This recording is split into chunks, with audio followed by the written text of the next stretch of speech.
자, 전쟁이 터졌죠. 미국이 이란의 핵시설 3군데를 타격했습니다. 구체적으로는 이스파한, 포르도, 나탄즈라고 하는데 왜 하필이면 이들 3곳일까요? 이스파한 내는 핵과학자들이 많고 포르도는 고농축 우라늄 생산 기지라고 합니다.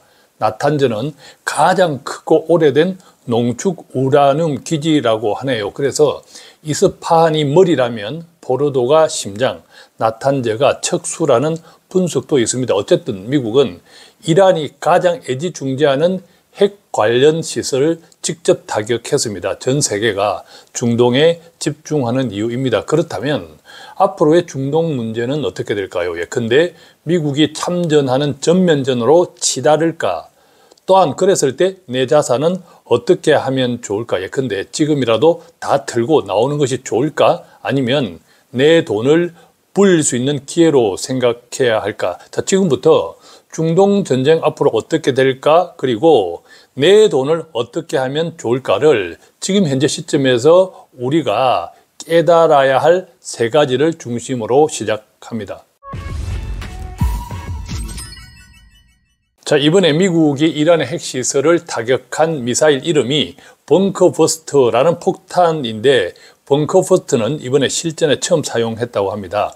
한 발 무게가 13.6톤에 이른다고 하는데 한 발을 쏘면 지하 61m를 뚫을 수 있다고 합니다. 그런데 포르도에 있는 핵시설이 80m에서 100m 정도의 지하에 있기 때문에 벙커버스터 한 방으로 안 되겠죠? 한 방을 쏜다고 해서 61m가 깔끔하게 해체되는 것은 아니기 때문에 한 발 쏘고 또 그 이후에 한 발 쏘고 또 그 이후에 한 발 쏘는 식입니다. 그래서 벙커버스터를 한 곳에 서너 발씩 터뜨렸을 것이다 라는 관측이 나옵니다. 자, 트럼프가 이란에 대한 공격 여부를 2주 안에 결정하겠다고 했던 게 지난주 목요일 19일이었는데 훨씬 빨랐죠. 자, 결과적으로 보면 그것이 연막이었을 수도 있고 급했을 수도 있습니다. 트럼프가. 자, 그런데 우리가 여기에서 주목해야 할 것은 지난 금요일, 그러니까 미국의 폭격기 벙커버스터를 실은 폭격기가 출격한 상황에서 트럼프는 한가하게 골프를 치고 있었다고 합니다. 그러니까 펜타곤이나 백악관에서도 아무런 정보가 유출되지 않았다. 그만큼 이번 공격은 트럼프가 거의 혼자서 철저히 결정했다. 이렇게 생각할 수 있겠죠. 그런데 역대 어느 미국 대통령도 이란과 정면 대결을 벌이지는 않았습니다. 왜냐하면 이란은 인구가 이라크보다 2배나 많고 군사력도 훨씬 막강합니다. 실제로 트럼프는 이번에 터키가 중재하면서 이란 정부와 협상을 계속 타진했는데 이란의 최고 지도자죠. 알리 하메네이는 연락이 닿지 않았다고 합니다.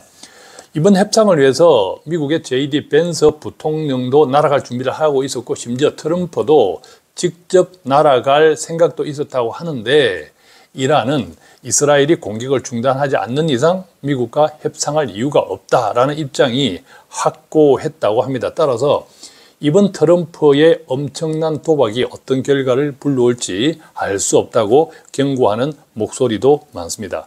자, 그렇다면 트럼프는 왜 이 같은 결정을 했을까요? 그동안 트럼프는 이스라엘을 통제할 수 있다고 큰 소리 쳐왔죠. 그런데 지난주에 이스라엘이 이란에 폭탄을 쏟아붓기 시작하자 네타냐후가 트럼프를 패싱한 것 아니냐는 관측도 있었습니다. 자, 트럼프 성격으로 보면 못 참죠. 주도권을 빼앗겠다 못 참습니다. 그래서 일주일을 견디지 못하고 더 큰 전쟁을 벌였다는 이야기도 있습니다. 한마디로 트럼프가 네타냐후의 함정에 빠졌다고 말하기도 하는 이유라고 합니다. 또 최근 미국 정가와 언론계에서는 타코, TACO라는 단어가 유행했는데 이 말은 트럼프가 언제나 도망간다 말만 뱉어놓고 수습하지 못하고 도망간다라는 뜻의 약자입니다. 자, 그러다 보니까 뉴욕타임즈는 이런 말을 했네요. 자기 공을 인정받고 싶어서 안달이 난 트럼프가 자신이 사람들이 알고 있는 것보다 더 많이 이스라엘 군사작전 이면에 개입했다는 뉘앙스를 풍기기 위한 목적이었다. 자, 그렇다면 앞으로는 어떻게 될까요? 트럼프가 바라는 대로 이것으로 전쟁이 끝나면 좋은데 어쩌면 더 큰 전쟁이 시작일 수도 있다. 실제로 대다수 전문가들이 이란이 협박에 굴복할 가능성은 크지 않다고 분석합니다.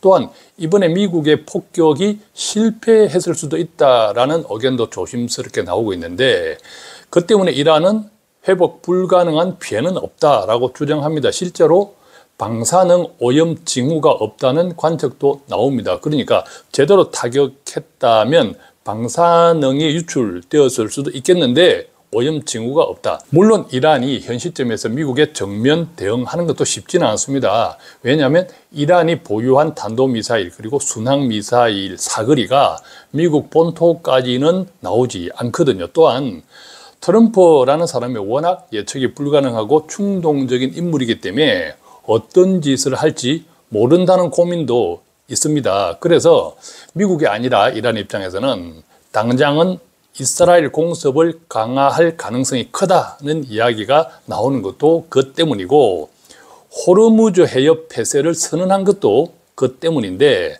호르무즈 해협은 알고 있는 것처럼 사우디아라비아와 쿠웨이트 등과 같은 세계 최대 산유국들이 모인 페르시아만과 아라비아해를 잇는 좁은 입구 같은 곳입니다.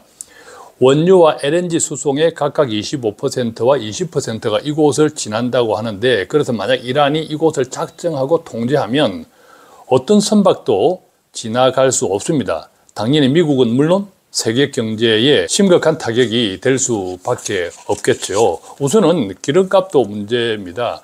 20일 기준으로 보면 브렌트유와 서부 텍사스유 선물 가격이 1배럴에 77달러와 75달러 수준 정도인데 이 같은 중동 전쟁이 확산되면 심지어 130달러까지 오를 수 있다고 전망하는 곳도 있습니다. 특히 한국이 골치 아픕니다. 한국이 수입하는 원유의 70%가 중동산인데 중동산 원유의 99%가 이 지역을 통과합니다. 산업연구원의 분석에 따르면요. 만약 호르무즈 해협이 봉쇄된다면 한국의 제조업과 서비스업 생산 비용이 각각 5.19%와 2.39%가 오를 수 있다는 전망을 내놓았습니다. 당연히 한국 주식시장도 약세죠. 다만 예상했던 것보다는 잘 방어하고 있습니다. 외국인과 기관은 던지고 있고 이것들을 개인 투자자들이 받아내고 있는데요. 전쟁과 같은 외부 요인은 결국 저가 매수 기회였다는 경험이 있고 그동안 저평가되었던 한국 주식에 대한 빌드업 영향이 아닐까 생각해 봅니다. 자, 그렇다면 이제 구체적으로 앞으로 어떻게 될까요? 그렇다고 현재의 중동 전쟁이 정면적으로 확대될 가능성은 크지 않다는 것이 대체적인 의견들입니다. 미국의 첫 본토 공격에 따른 이란의 반발은 당연하지만 잘못하면 미국과의 전면전으로 인해 가지고 이란 정권이 교체될 수도 있기 때문이죠. 그런데 이것을 무릅쓰고 미국과 전면전을 벌일 만큼 이란의 군사력 자체가 강력하지 않다고 합니다. 미국 역시 현재까지는 이란의 정권 교체에 대한 언급을 하지 않는 이유도 이란의 테러를 열어두기 위함이다. 이런 의견들입니다. 또한 이란의 최고 지도자죠. 알리 하메네이가 공식 입장을 내놓았는데 이렇게 말했습니다. 시온주의 적들은 큰 실수를 저질렀고 중대한 범죄를 저질렀다. 자, 그런데 여기서 미국을 언급하지 않았습니다. 상당히 의미가 있죠. 참고로 하메네이가 직접적으로 언급한 시온주의는 이란이 이스라엘을 지칭할 때 사용하는 표현입니다. 그러니까 미국의 직접적인 공격을 받았는데 미국은 빼고 이란만 이야기했다라는 뜻입니다.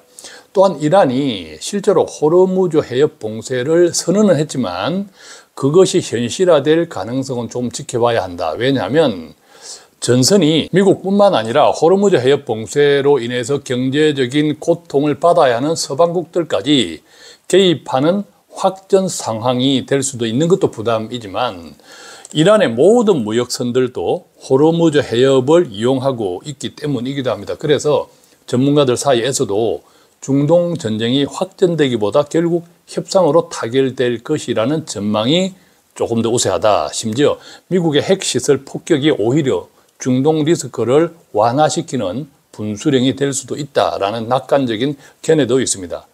자, 그렇다면 이 모든 것을 종합할 때 우리의 자산은 어떻게 해야 할까요? 우리가 깨달아야 하는 것들 세 가지로 말씀드리겠습니다. 첫째는요, 특히 투자 측면에서 한국만 바라보지 말아야 합니다. 한국 경제 그리고 한국 주식은 안타깝지만 한국 자체적으로 결정할 수가 없습니다. 그것이 현실이죠. 수출이 국가 경제에 미치는 영향력이 세계에서 1등이기 때문인데, 따라서 최근 한국 주식이 좋아졌다고 미국을 팔고 한국에 몰빵하면 위험하다라고 생각합니다. 실제로 최근 코스피 주가가 3,000까지 회복된 것은 한국 경제가 좋아졌기 때문이 아니라 그동안의 정치적 불확실성 그리고 미래 경제에 대한 불안감 때문에 크게 저평가되었다. 그 때문이다. 그런데 정치적 불확실성이 사라지고 코리아 디스카운트가 해소되면서 미래 경제에 대한 기대감도 확산되면서 회복되었다라고 보는 것이 맞겠죠. 자, 그러니까 지금부터가 진검승부다 여러 번 말씀드렸지만 현재 시점에서 한국 주식은 제 개인적으로는 기본적으로는 괜찮다라고 생각합니다. 반대로 크게 빠질 염려는 별로 없기 때문이죠. 따라서 코스피 하락에 베팅하는 인버스, 그것도 2배짜리 상품도 있는데, 자, 그 같은 상품은 조심해야 될 필요가 있다라고 말씀드립니다. 또한 이번 중동 전쟁을 조정의 기회로 생각할 수도 있겠죠. 자, 그런데 동시에 앞에서 말씀드린 이유 때문에 미국 주식 시장에 대한 관심도 가져야 한다고 생각합니다. 특히 한국 주식 시장에 대한 전망을 긍정적으로 보더라도 앞으로의 상승 속도는 지금보다는 둔화될 것이라 생각하기 때문이죠. 자, 두 번째입니다. 환율인데요. 그리고 달러 자산에 대한 관심입니다. 예컨대 원화는 기축통화도 아니고 세계 금융시장에서 영향력도 거의 없죠. 그러다 보니까 환율 변동성 역시 외부 요인에 의한 영향을 가장 많이 받는 국가 가운데 하나가 곧 한국입니다. 특히 내일 당장 어디로 튈지 모를 만큼 지극히 감정적인 트럼프의 행동에 따라 원달러 환율은 계속 출렁거릴 것입니다. 당장 이번 사태에도 환율은 올랐죠.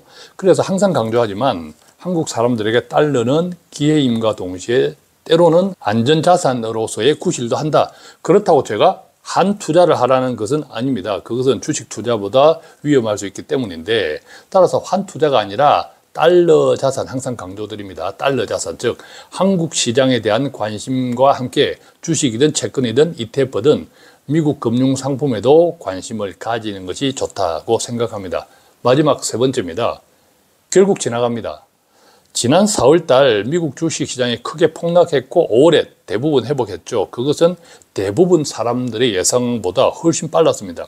덕분에 고평가되었다고, 거품이라고, 그래서 조정을 받을 것이라고 했던 것들이 어느 정도 해소되는 효과도 있었습니다. 그런데 거품이 완전히 해소되었다고 단정하기 어려운 것은 조정 기간이 너무 짧았다는 사실입니다. 그래서 여전히 거품을 빼야 하는 단계에 있는데, 그런 의미에서 이번에 중동 사태는 미국 주식시장에 건강한 조정이라는 뜻밖의 선물을 줄 수도 있다라고 저는 생각합니다. 물론 사태가 어떻게 전개될지는 아무도 모릅니다. 또한 오히려 중동 전쟁이 앞으로 어떻게 전개될지 그 자체보다는 감정적이고 충동적인 트럼프가 미국의 대통령이라는 것도 가장 큰 변수일 수 있습니다. 따라서 주식형 상품보다 채권 등의 다른 안전자산으로 분산하는 전략도 필요합니다. 특히 주식형 자산도 직접적인 종목 투자보다 ETF와 같은 간접 투자, 그리고 적금식 투자와 같은